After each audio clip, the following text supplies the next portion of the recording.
A'udzubillahi minasyaitonirrajim. Bismillahirrahmanirrahim.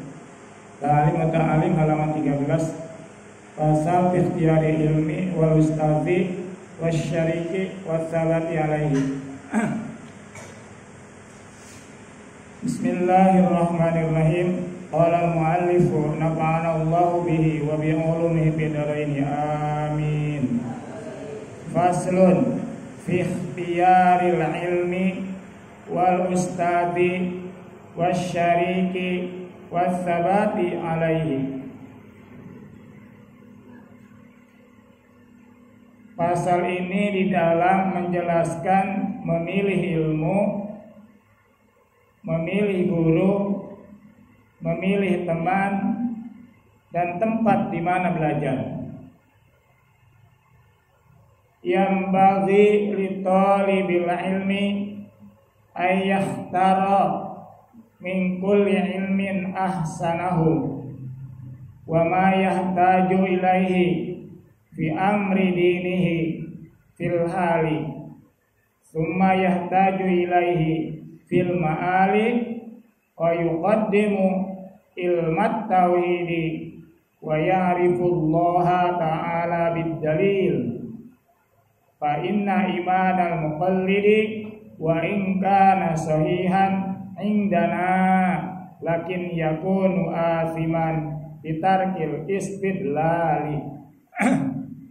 Boleh dikasih tanda dulu di situ, tanda titik, supaya nanti agak pendekatan memahami kalimat-kalimatnya. Suaranya jelas? Suaranya jelas?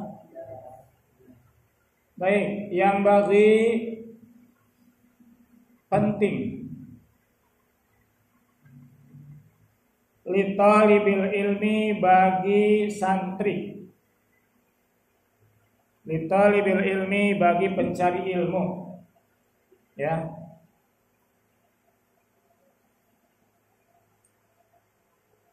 Santri pencari ilmu, kita maklumi maknanya sama kan? Jadi tidak usah bingung, ya nulis santri, ya nulis mencari ilmu, dimaklumi saja. Yang namanya santri itu orang yang hari-hari mempelajari ilmu agama, kan begitu. Pada khususnya, pada umumnya ilmu-ilmu yang diperlukan di dalam pengabdian diri kita kepada Allah secara bertahap.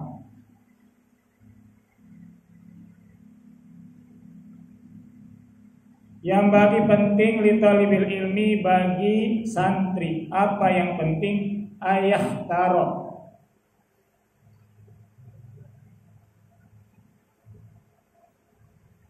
dia memilih.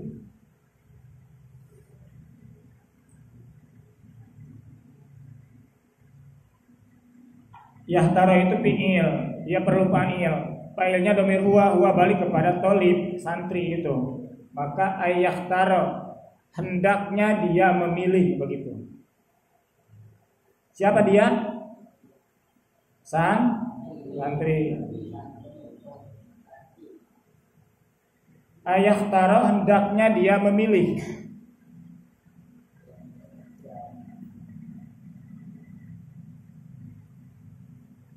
Min kulli ilmin, dari setiap ilmu,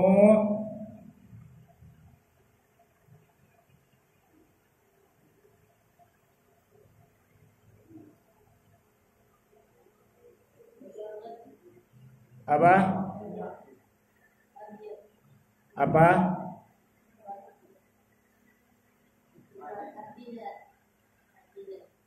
Dari setiap ilmu. Yang mana yang kamu tanya? Dikenali ya, kul itu artinya setiap. Kulun, kullan, kullin, setiap artinya. Diingat ya. Kulli.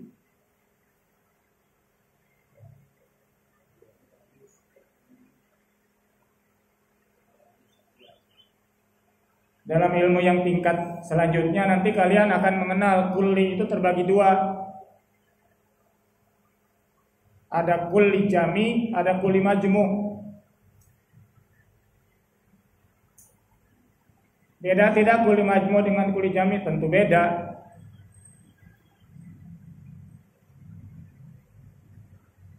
Di dalam pemahaman yang selanjutnya nanti kita akan menemukan lafaz kulli itu terbagi dua. Ada kulli yang bermakna jami, ada kulli yang bermakna majmu'. Seperti mana kulli yang jami? Setiap santri Nurul Muhsinin, semua santri Nurul Muhsinin sore hari belajar taklim. Ketika semua santri memang hadir, maka kul berarti jami. Ketika sebagian santri ada yang tidak hadir, maka kul berarti majmu'. Paham?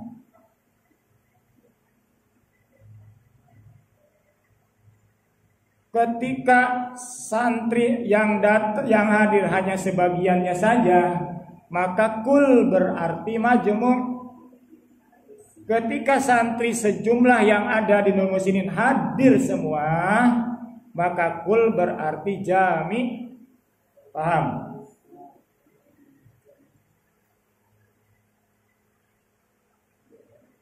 Kulli kulla kullu di dalam bahasa Indonesia artinya setiap.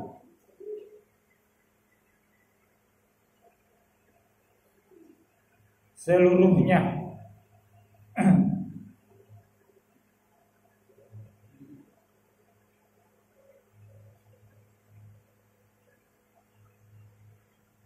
Kalau ada alifnya berarti dibaca kala, artinya makan. Ketika kapnya diropa, didomah, lamnya mati, kul artinya makan kau. Menyuruh makan, bil amar kan? Ini dibacanya kulli. Pakai tasydid, kulli. Artinya setiap. Saya yakin kalian udah ribuan kali mendengar kata kulli. Jadi saya sarankan diingat, tidak usah ditanyakan lagi. Kulli artinya setiap.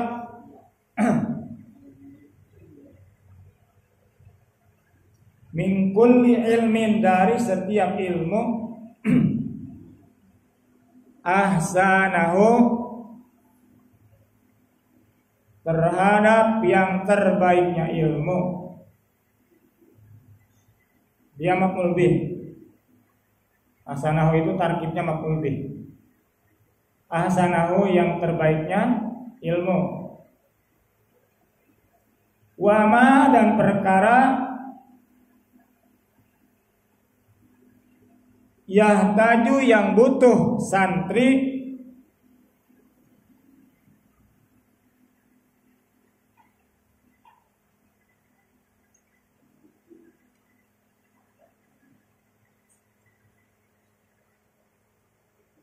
ilaihi, kepada ilmu,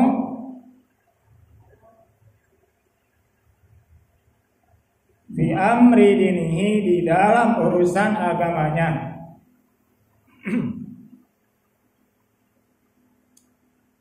Seingat saya pembahasan ini sudah ketiga kali mengulang ini. Berarti kalau di antara kalian ada yang belum punya catatan, berarti baru kali ini duduk di pasal ini. Betul tidak? Udah berapa kali ini dibaca? Udah 3 kali kan?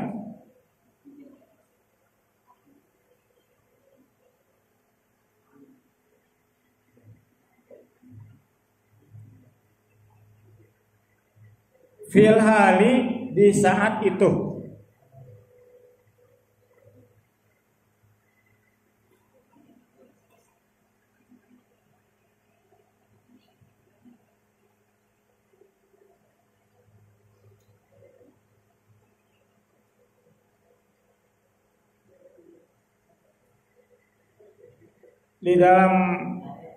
Di dalam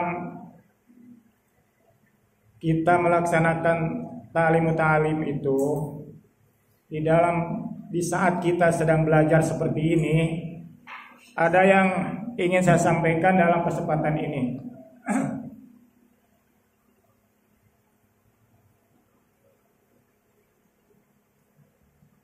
Mungkin kalau untuk saya tidak terlalu masalah, ya. Mungkin kalau untuk saya tidak terlalu masalah, tapi untuk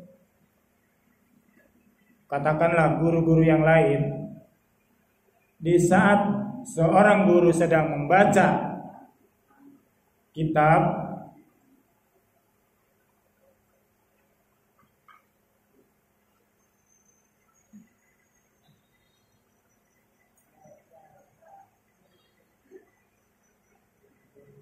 di saat, saya ulangi ya, mungkin kalau untuk saya tidak terlalu masalah, tapi kalau untuk guru-guru yang lain nanti,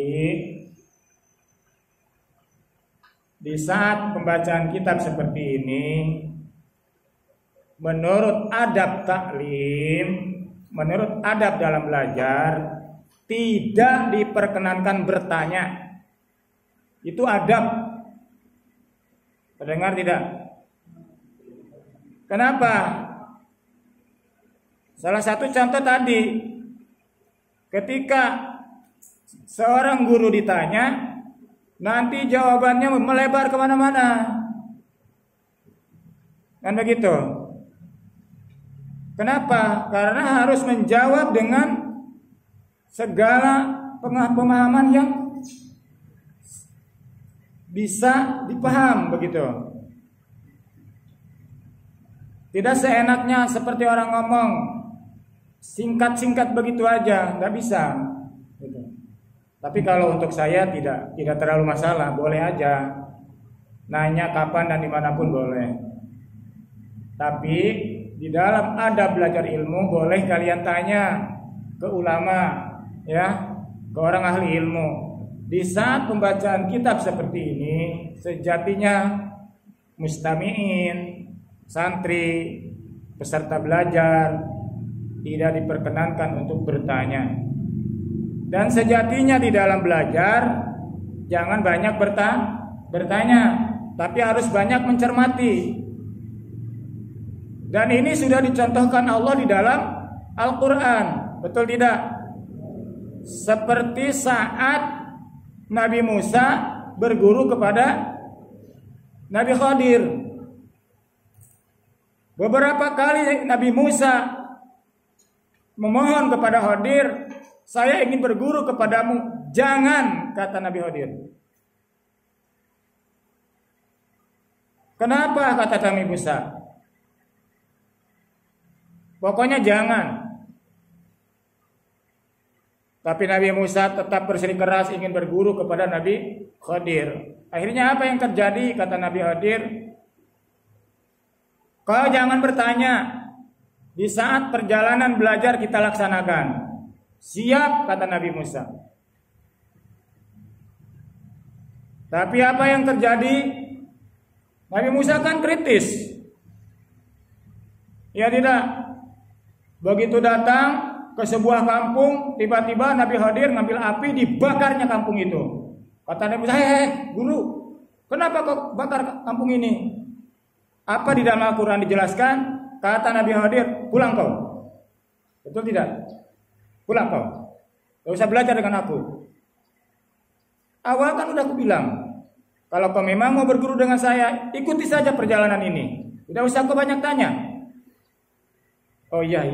Kata siapa? Kata Nabi Musa.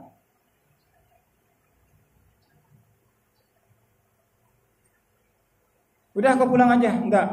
Saya mohon dimaafkan. Saya mau lanjut guru. Boleh, kata Nabi Khadir. Berlanjutlah perjalanan mereka. Dalam status Nabi Musa sedang berguru kepada Nabi Harun. Kalian buka di Al-Quran, cari dari awal Al-Quran sampai akhir. Ada ceritanya itu di Al-Quran. Kalau saya jelaskan ke situ nanti tidak bisa mempersingkat cerita. Surat apa, ayat apa, kalian bisa buka di Quran. Selanjutnya berjalanlah Nabi Musa dengan Nabi Khadir Nabi Khidir dengan Nabi Musa datang di suatu tempat, tiba-tiba anak kecil dibunuh sama Nabi Khidir. Kaget kan Nabi Musa? Ribuan pertanyaan. Guru, kenapa kau bunuh? Pulang kau. Betul tidak? Suruh pulangnya. Adab dalam belajar ilmu jangan kau banyak tanya, cermati aja. Cermati sesuai tahapmu.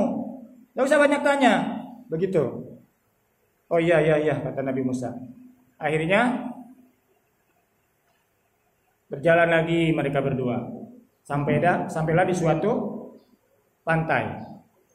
Ketika sampai di satu pantai, naiklah mereka berdua dengan perahu. Apa yang terjadi di atas perahu? Ketok. Dibolonginya perahu oleh Nabi Khidir. Nabi Musa tengok kanan kiri. Apa yang akan terjadi?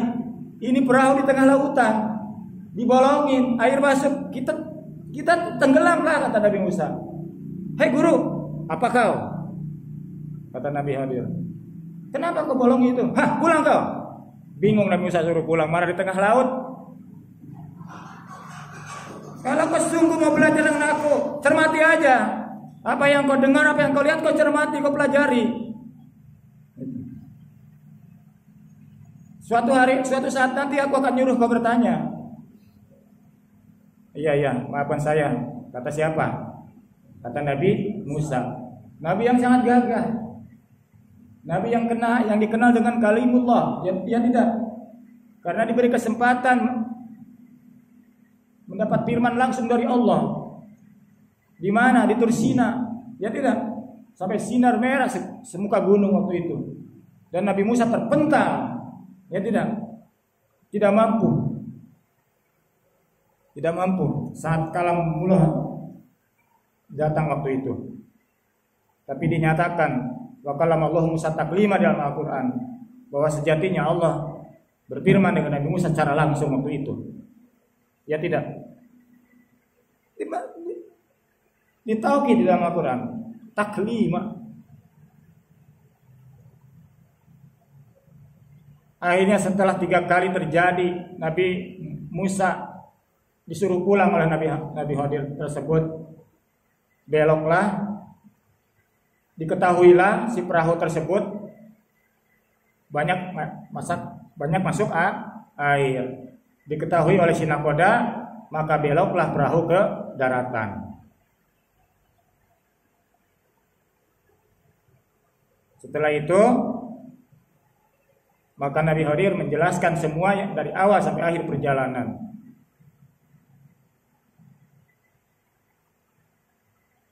Kalau hendak ku bunuh, kalau hendak ku bakar itu kampung, jadi kampung maksiat. Kalau tidak ku bunuh itu pemuda, suatu saat nanti akan menjadi orang jahat. Kalau tidak ku bocorin itu kapal, maka di sebelah sana, di arah perahu, telah siap para penjahat yang akan menyerang perahu itu. Maka dengan kubocori dia belok ke darat, dia selamat. Begitu. Itu kisahnya di Al-Qur'an. Bukan karangan ulama, bukan sabda Nabi, itu firman Allah dalam Al-Qur'an. Dijelaskan itu. Maka para ulama memahami itu semua. Di saat kita duduk di majelis ilmu, tidak diperkenankan banyak bertanya. Cermati aja. Ketinggalan ya ketinggalan. Kawan lain bisa ditanya di suatu waktu nanti. Kan begitu. Kenapa? Karena ketika banyak bertanya, permasalahan bisa belok kanan kiri. Lain hal ketika si sang guru mempersilahkan untuk bertanya, kan begitu. Ya tidak. Dan ketika guru sedang berbicara, tidak menyela dengan pertanyaan. Begitu. Kalau ingin lebih tegasnya, kalian bisa baca di kitab Matan Kifayatul Atqiyah. Di situ dijelaskan oleh Syekh Zainuddin Al-Malibari bahwasanya seorang ahli ilmu saat belajar tidak pernah menyela kepada guru, baik bertanya atau usul apapun. Begitu. Kok kaku amat tentang? Ya terserah pemahaman kalian. Karena memang itu adanya.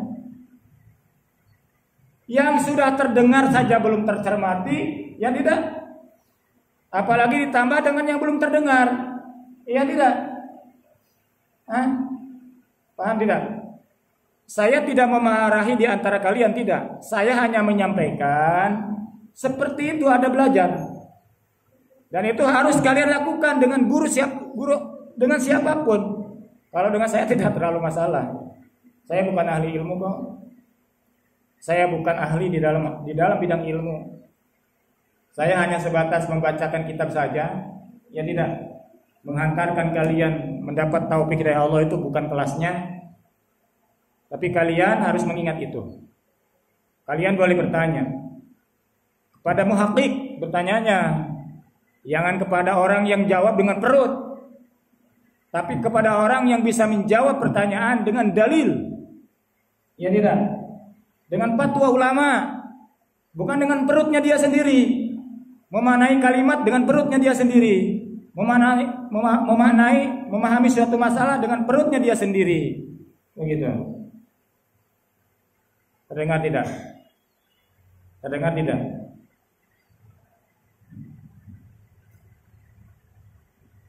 Kok aneh? Tidak boleh bertanya. Pangkat kalian apa? Musa seorang pangkat nabi, begitu adabnya yang diterapkan Allah dalam Al-Quran. Kalian yakin tidak Nabi Musa seorang nabi? Yang katanya Nabi Musa itu sama seperti kita berbulu nih, ada bulu badannya nih. Di tangan kalian kan ada bulu-bulu tuh, di badan kan ada bulu-bulu. Ya tidak. Nabi Musa juga sama seperti kita berbulu. Tapi kalian mesti ketahui, kata guru saya almarhum Kiai Azidin, Pondok Pesantren Nurul Fata Karoya Sukalaksana, Tegalwalu Purwakarta, mengatakan bulunya Nabi Musa itu yang di badannya, kalau dibandingkan dengan bulu kita sekarang, masih lentur duri-durian. Bayangkan. Gagah Nabi Musa itu. Gagah. Sampai ketika Nabi kita, Nabi besar Muhammad sallallahu alaihi wasallam melaksanakan Isra Mi'raj, ketemu dengan Nabi Musa di saat itu.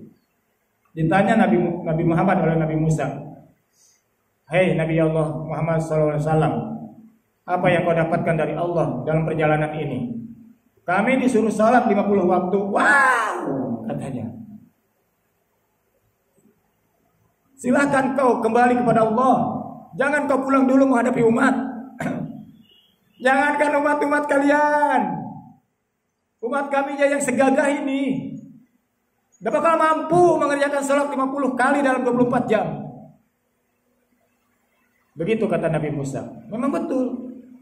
Nabi Musa itu memang gagah. Umatnya itu gagah saat itu. Kekar tubuhnya beda dengan kekar tubuh kita. Mengajukan usulan kepada Rasul Muhammad, kembalilah kau kepada Allah. Sampai kabar cerita di dalam hadis Mi'raj sampai 10 kali, sampai beberapa kali kan. Akhirnya 50, 45, 40 kan turun 5 sampai sisa 5 waktu. Itulah kisahnya. Nah itu. Maka jangan salah makna, maka jangan salah pemahaman. Sedikit-sedikit anak-anakku sekalian, simpan di tempat yang kira-kira layak. Sekali lagi, jangan salah paham, jangan salah makna. Bukan saya tidak mau ditanya,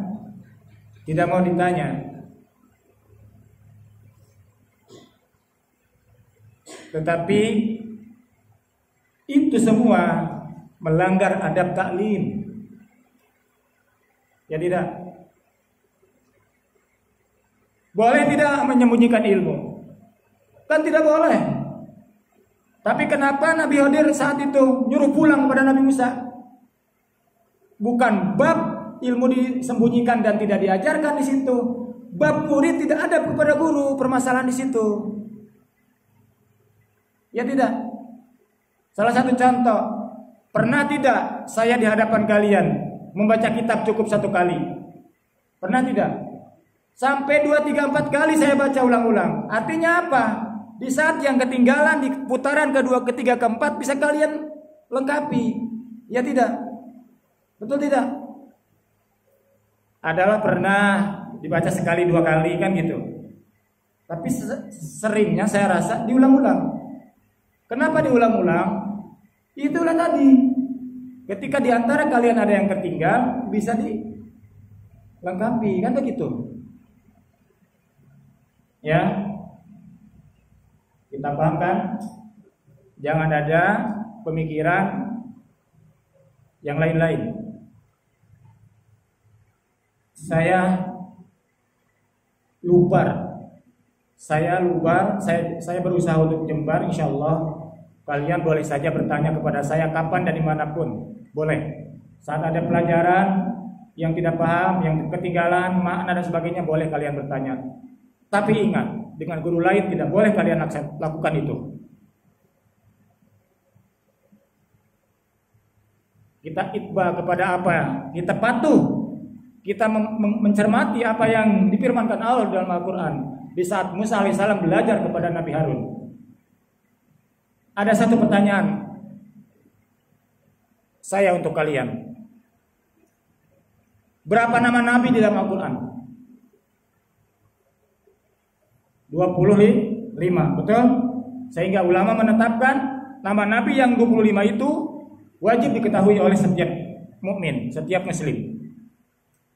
Dan satu yang jarang orang tahu, nama siapa dari Nabi yang 25 yang paling sering disebut di Al-Quran?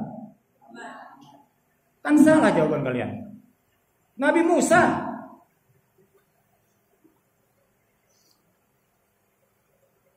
Nama Nabi yang paling sering disebut di Al-Quran itu Nabi Musa alaihissalam. Boleh kalian hitung dari awal sampai akhir Al-Quran. Kalau kalian yakin nama Nabi Muhammad yang paling sering, kalian jumlah semua. Nabi Adam berapa kali? Nabi Idris berapa kali? Nabi Nuh berapa kali? Ibrahim, Ismail berapa kali? Muhammad berapa kali? Saya dari dulu sampai sekarang belum berubah. Sekalipun saya belum pernah menghitungnya dari awal sampai akhir Al-Quran. Tapi saya yakin dengan apa yang disampaikan guru saya, bahwa nama Nabi yang paling sering disebut di Al-Quran adalah Nabi Musa alaihissalam. Mohon maaf, andai kalian tersinggung. Nabi Musa itu yang paling banyak disebut di Al-Quran. Dan Nabi Musa itu telah dicontohkan Allah kepada umat. Ketika belajar, jangan banyak bertanya.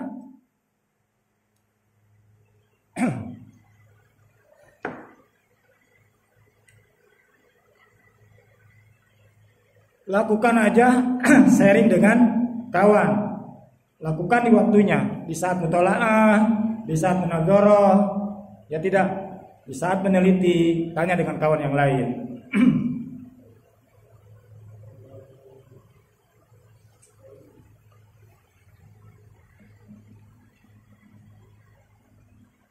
Mungkin kalian sudah banyak guru, sudah banyak ustadz yang mengajari kalian. Mungkin Allah mentakdirkan di hari ini bahwa kalian tahu secara global bahwa Nabi Musa yang paling sering disebut di Al-Quran.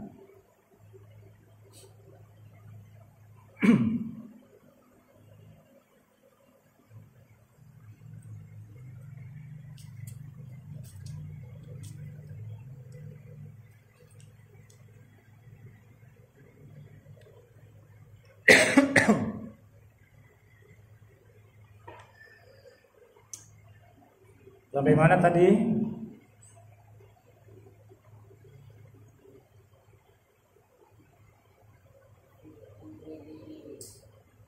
Bilhali ini ya, bilhali. Summa yahtaju, selanjutnya yang dia butuhkan. Dia yang dimaksud tolibil ilmi kan, santri. Karena yahtaju itu fi'il, dia harus ada fa'il. Fa'ilnya dia dhamir huwa balik kepada tolib. Mengapa saya selalu menyebut-nyebut itu? Karena tuntutan bagi orang yang membaca kitab mesti paham ilmu nahu, mesti paham tata bahasa. Kedudukan yahtaju sebagai apa? Ketika dia sebagai lapad dan dia murokab dan dia mufid dan dia wado, maka dia jadi kalam. Ini kan kalam semua ini. Kalau betul yahtaju semua yahtaju ini kalam, kalimat apa dia? Fi'il. Mana fa'ilnya? Huwa. Kemana huwanya? Kepada tolim. Begitu. Fa'ilnya dengan kata ganti. Kata ganti. Domir itu kan kata ganti.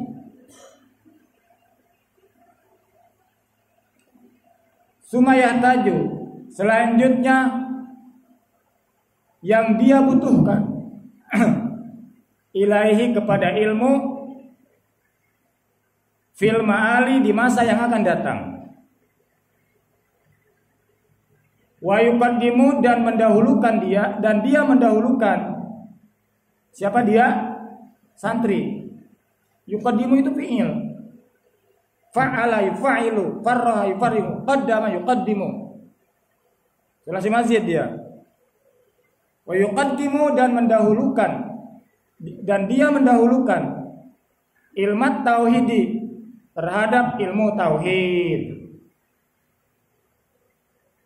Wa ya'rifu dan dia ma'rifat Allah Ta'ala kepada Allah Ta'ala bid dalili dengan dalil. Fa inna imanal muqallidi maka sesungguhnya imannya muqallid. Apa itu muqallid? Orang yang ikut-ikutan. Wa in kana sekalipun adanya itu sahihan benar. Indana menurut pandangan kami. Lakin yakunu tetapi adanya itu asiman berdosa bitarkil istidlali dengan meninggalkan dalil. Reja ditanya itu ada tamu. Kamu tanya ada perlu dengan siapa? Tanya ada perlu dengan siapa? Tanya tamu kan?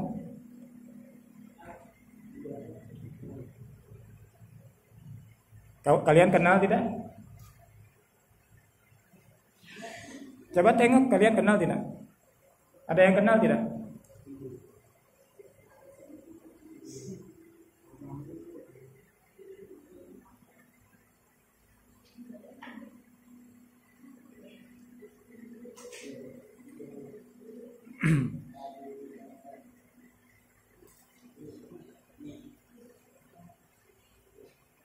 Bismillahirrahmanirrahim. Di dalam pasal ini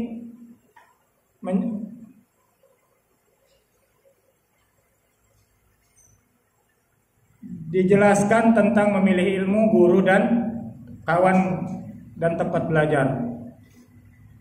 Maka seyogyanya kepada para pencari ilmu hendaklah memilih ilmu yang terbaik.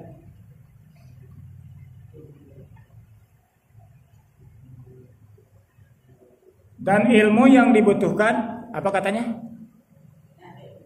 Hah? Nyari apa? Oh, buria.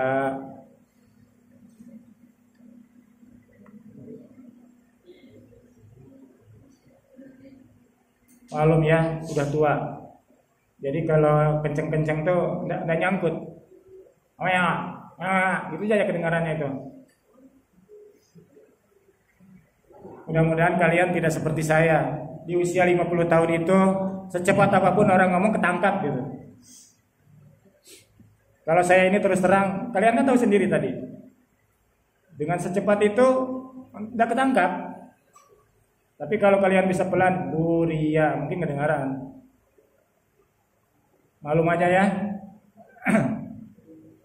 Sesuai apa yang difirmankan Allah kan, wa man nu'amirhu nunakishu fil khalqi afalaya qilun. Betul? Surat apa coba? Yasin kan?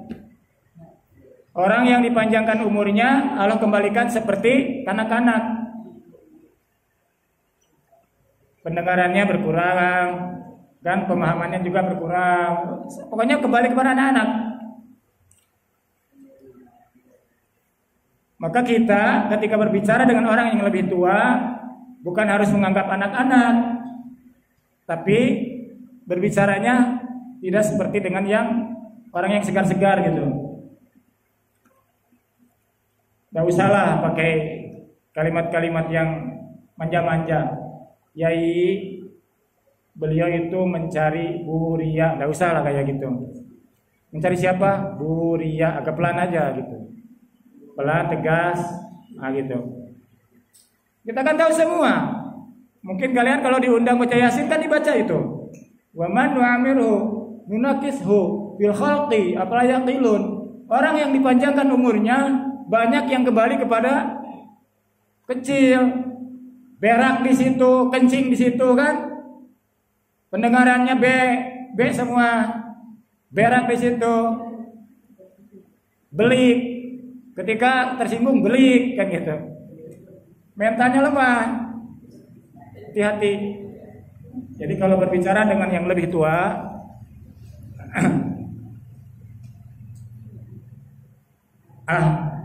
pantang yang begitu-gitu aja diomongin. Ya harus gimana, Bang? Bukan kemauan saya juga.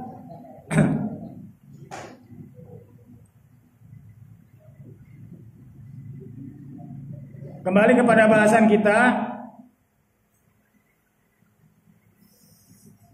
Dan perkara yang dibutuhkan kepadanya fi amri dinihi, dari dalam urusan agama, fil hali, di saat itu. Kesimpulannya, santri harus mendahulukan mempelajari ilmu yang penting di dalam urusan agamanya di saat itu, di saat sekarang nih. Apa yang kita belum bisa gitu. Contoh berwudu, karena kan berwudu kan mendesak, ya tidak? Mandi besar, mengenal najis, bacaan sholat. Makanya beberapa hari yang lalu sampai kawan kita dikalung-kalung gitu. Kenapa demikian? Karena wa ma yataju ilaihi fi amri dinihi fil hali, supaya dia mengingat kalung yang bisa begini berat. Kalau di kilo sih berapa on ya? Berapa on pun enggak kan? Cuma nilainya itu. Saya santri tapi belum hafal bacaan sholat kan begitu. Beratnya banyak, mentalnya itu kan. Agar dia menyegerakan. Paham tidak? Dahulukan ilmu yang dibutuhkan saat itu. Sumaya taju fil mali, baru ilmu yang akan datang. Hafalkan Al-Quran 30 juz misalkan. Kan begitu. Jadi di saat anak-anakku sekalian pulang nanti, macam Taufik dan kawan-kawan nih misalkan.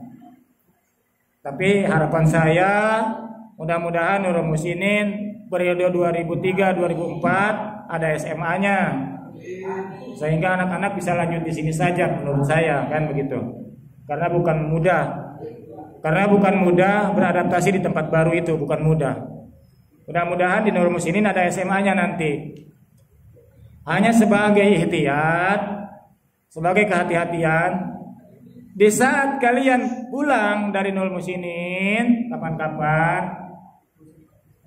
jangan Al-Quran hafal 30 juz, wudu tak pandai, bacaan sholat tidak hafal, gerakan sholat tidak mengikuti sunnah, najis tidak paham, cara cuci piring tidak ngerti, cara cuci baju tidak mengerti. Itu sangat ditegur di dalam pasal ini. Sejatinya orang yang sukses belajarnya, pulang mendapat buah ilmu, adalah orang yang mendahulukan ilmu yang dibutuhkan di saat itu, di saat dia ada, di saat dia sekarang.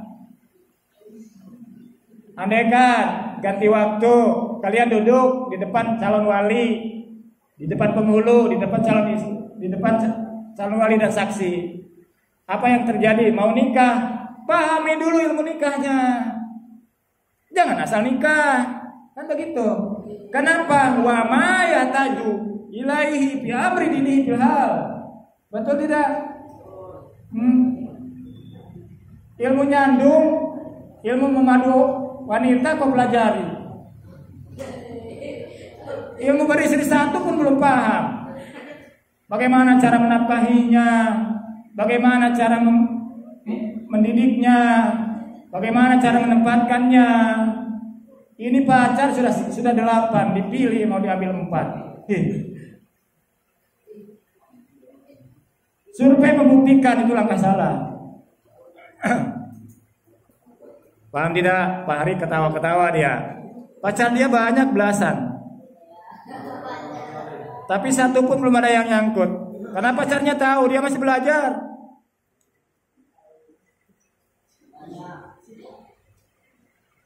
Tenang Pak Hari, kita laki-laki insya Allah tidak akan kehabisan perempuan. Karena di dunia ini perempuan lebih banyak dari laki-laki.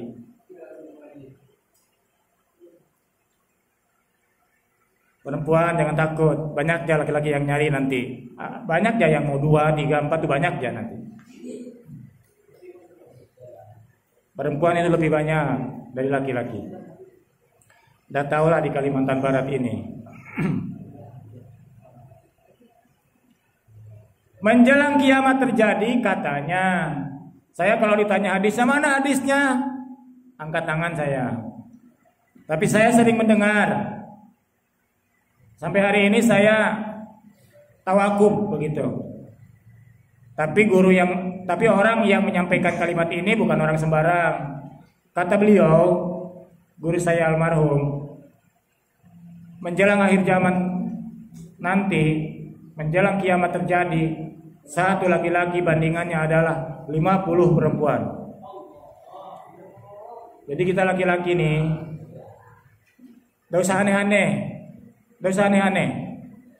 Gak bakal kehabisan perempuan. Apalagi di surga nanti, disiapkan. Apa lebihnya yang di muka bumi ini? Kalau kita tidak hati-hati. Bidadari surga tahu tidak? Nih apa? Apa namanya nih? Kelingkingnya aja nonjol ke muka bumi nih. Habis semua sinar yang ada di muka bumi ini.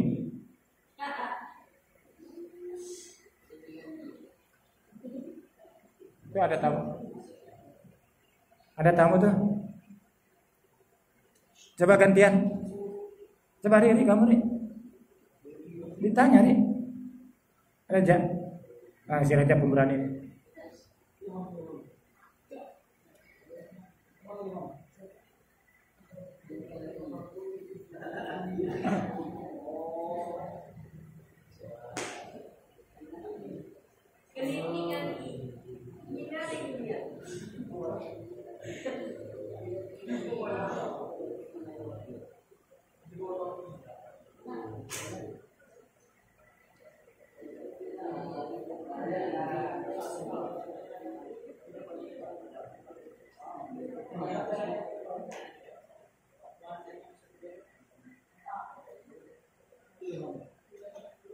Ingatkan saya nih ya, ulangan untuk sadarif.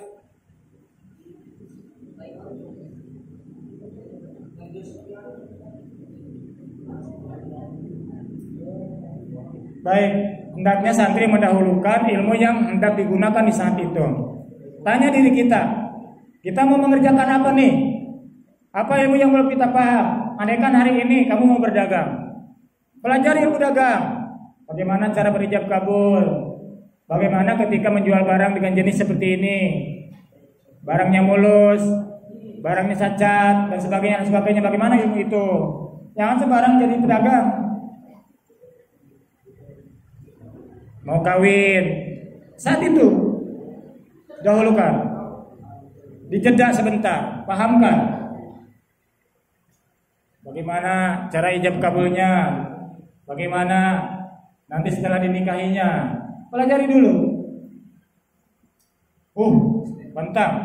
Kalau gitu caranya kapan aku nikah nih? Ya setelah kau paham bab nikahnya dulu. Andai kan mau menikah. Semua amal lah, semua amal. Itu. Jangan yang hendak diguna tidak dipelajari, ya tidak. Yang belum saatnya diguna dihantam. Akhirnya apa? Banyak orang yang gagal.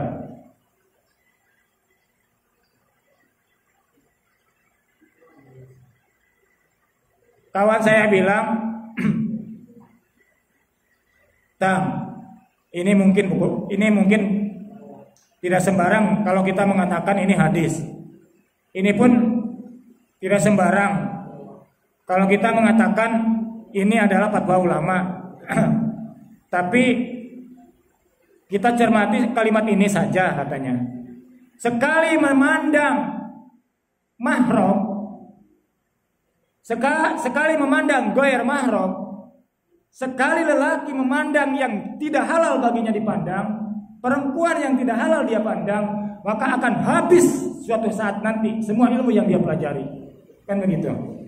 Makanya kalian hari-hari menghafal Al-Quran, pelajari akhlaknya, supaya Al-Quran yang kalian hafal itu memang betul-betul kuat, memang betul-betul tersimpan, memang betul-betul terseken di dalam otak kalian. Hafalannya kuat, diingat. Setengah mati kalian hafalkan ayat Quran 1 juz 2 juz. Sekali saja kalian memandang ghair mahram itu, habis hafalan kalian. Kata siapa Pantang? Hari ini belum terasa. Suatu saat nanti kau nangis. Pulang ke kampung sekian tahun kemudian, habis. Itu banyak dirasakan oleh para orang-orang yang menghafal Al-Quran. Maka jaga itu mata. Kalau tidak dikatakan oleh saya sekarang, dosalah saya. Kenapa? Wa ma yahtaju ilaihi fi amri dini fil hal. Kalian sekarang sedang menghafal Al-Quran. Tutup mata kalian dengan ghair mahram. Kalau sungguh-sungguh kalian ingin hafal itu Quran, jangan delek sana delek sini, lirik sana lirik sini, gitu.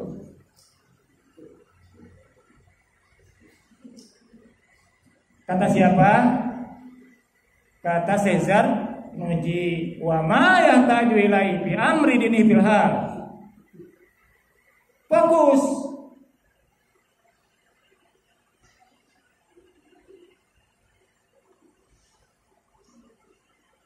Kalian menghafal Al-Quran. Di Quran dikatakan oleh Allah. Coba kalian buka di surat An-Nur. Tutup pandanganmu terhadap ghair mahram, kata Allah dalam Al-Quran. Betul tidak? Kalian buka terus. Apa mau Al-Quran nempel di otak kalian? Perlainan kan? Perlainan. Yakinkan atas hadis yang disampaikan Rasul, orang yang fokus dengan Al-Quran, maka dia akan diberi oleh Allah segala apa yang Allah berikan kepada seluruh orang yang meminta kepadanya. Apa yang Allah berikan kepada orang yang meminta kepada Allah akan diberikan kepada orang yang fokus dengan Al-Quran. Jaga mata demi keberhasilan itu.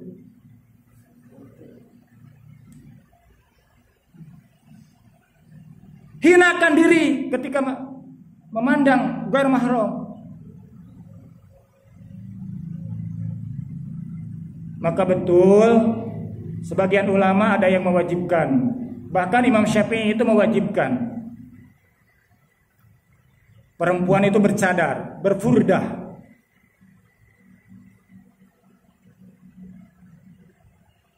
Berat. Saya ingin tanya nih. Ketika seorang ghair mahram, katakanlah seorang perempuan dipandang oleh laki-laki, siapa yang lebih dulu berdosa? Saya tanya.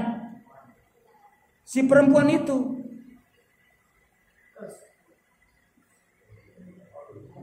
Selanjutnya siapa? Selanjutnya siapa? Yang memandangnya. Terdengar tidak, akhwat?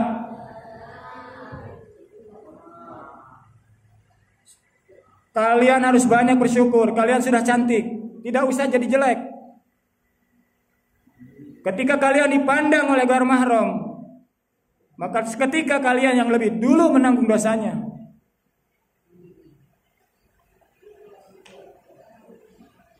Maka beda orang-orang yang menghafal Al-Quran dengan segala adabnya. Hafalannya kuat, tidak mudah lupa. Itu salah satu faktornya.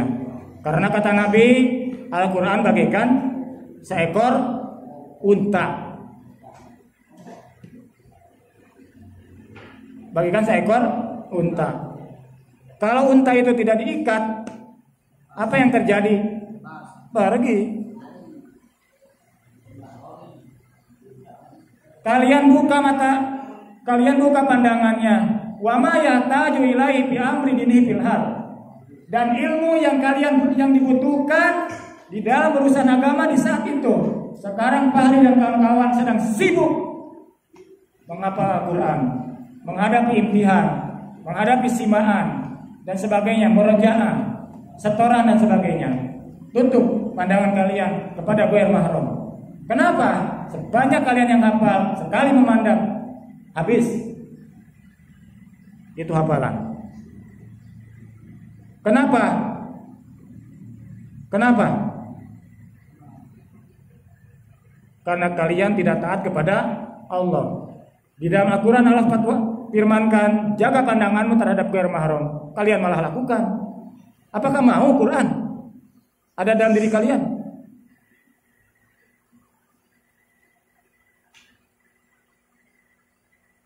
Taklukkan hati ini kepada Allah. Taklukkan hati kita kepada Allah. Jangan taklukkan kepada makhluk.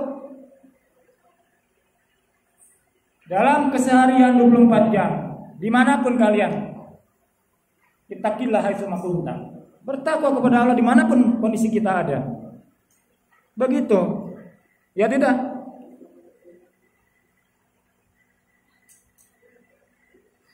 Kalau Kiai Haji Arif Hasbillah MAG tidak sayang dengan kalian, tidak akan pernah kalian menyuruh mempelajari kitab ini. Karena beliau sayang dengan kalian, supaya kalian tahu wa ma yahtaju ilaihi fi amri dinihi fil hal. Itu harus kalian dahulukan. Maka kalian melangkah, pegang Al-Quran, baca ulang-ulang, setor, ditahsin, setor, ulang-ulang sampai hafal. Kan begitu. Jangan Qurannya kalian hafalkan, akhlak kalian tidak dijaga, adab kalian tidak dijaga. 3 tahun tidak ada artinya nanti. Kalhubar, tahu kalhubar? Kayak debu yang bertaburan. Sia-sia.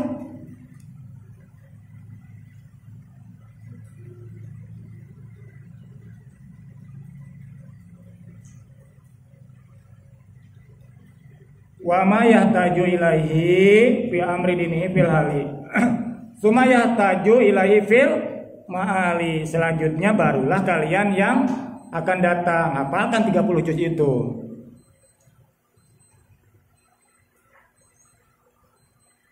Wa yuqaddimu, dan hendaknya santri mendahulukan ilmu tauhidi atas ilmu tauhid. Kitab Tijan tuh jangan disembunyikan. Kalau tidak ada rasa tanggung jawab, guru besar kita di sini di Pondok Nurul Muhsinin tidak akan pernah mengkondisikan ini supaya kalian memegang kitab Tijan Darori, kalian pelajari sifat-sifat Allah, sifat-sifat Rasul dan sebagainya. Kenapa? Di sini ditegaskan wa yuqaddimu ilmu tauhidi. Hendaknya kalian yang ilmu yang kalian dahulukan itu ilmu tauhid. Wa yarifullah ta'ala bid dalil, dan ma'rifat kepada Allah disertai dengan dalil. Jangan asal-asalan. Apa sifat Allah? Wujud. Apa arti wujud? Enggak tahu. Enggak boleh gitu. Enggak boleh gitu. Wa yarifullah ta'ala bid dalil. dan ma'rifat kepada Allah dengan dalil. Fa inna imanal muqallidi, maka sesungguhnya imannya orang yang ikut-ikutan, wa in kana sahihan, walaupun imannya benar, indana menurut pandangan kami, kata Sejarnuji, lakin yakun asiman, keadaannya berdosa. Kenapa? Bitarkal istidlal, karena dia telah jahat, telah meninggalkan daripada dalil. Mungkin itu saja yang saya sampaikan di kesempatan sore hari ini. Mudah-mudahan Allah berikan kita ilmu yang berkah, ilmu yang bermanfaat, diridhoinya dunia dan akhirat. Wallahu a'lam bishawab. Subhanakallahumma bihamdika asyhadu an la ilaha illa anta wahdaka la syarika laka astaghfiruka wa atubu ilaik.